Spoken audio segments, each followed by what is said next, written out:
大家好啊！就嚟母親節，我包下餃子咧，靈機一觸，不如包個玫瑰型嘅餃子啊！咁啊，同大家分享下。我今次用嘅餡咧就有豬肉啦、木耳、冬菇同埋馬蹄。因為今次都係即興去分享點樣包呢個玫瑰餃啊，咁我就唔同大家分享點樣整呢個餡啦。咁我用嘅就係現成嘅餃子皮啦，咁就盡量揀啲薄身啲嘅，唔好揀啲太厚，好似啲北京餃子皮。咁嗰啲太厚咧，做出嚟咧就成嚿玫瑰咧就太大嚿太bulky噶啦。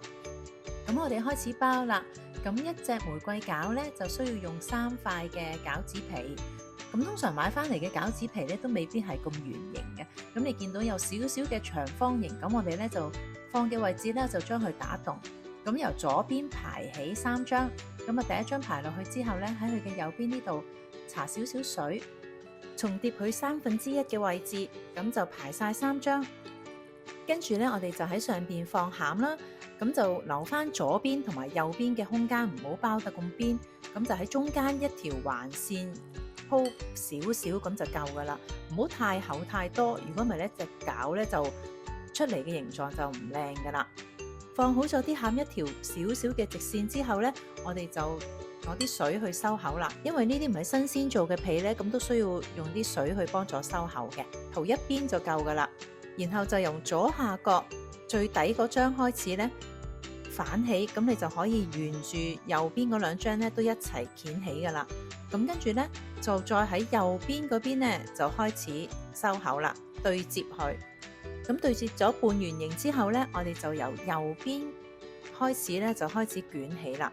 咁個花瓣咧先至嗰個方向係順同埋靚嘅。咁就由右邊開始慢慢捲上去。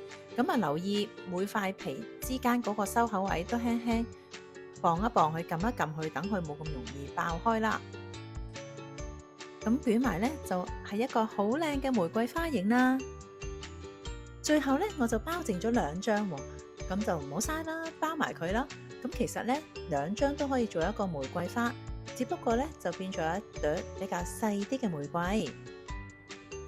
包好晒啦，咁喺牛油紙上邊咧就搽一層油，就會冇咁容易黐底，咁就可以拎去蒸啦。咁我就放入蒸焗爐度蒸，就大約蒸佢12分鐘到啦。如果你係將啲餃急凍咗，先後再拎出嚟蒸嘅話咧，咁就要蒸多幾分鐘啦。蒸好啦，新鮮出爐嘅玫瑰餃就搞掂啦，係咪好靚呢？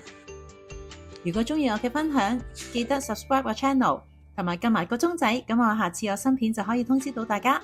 咁我哋下次再見，拜拜。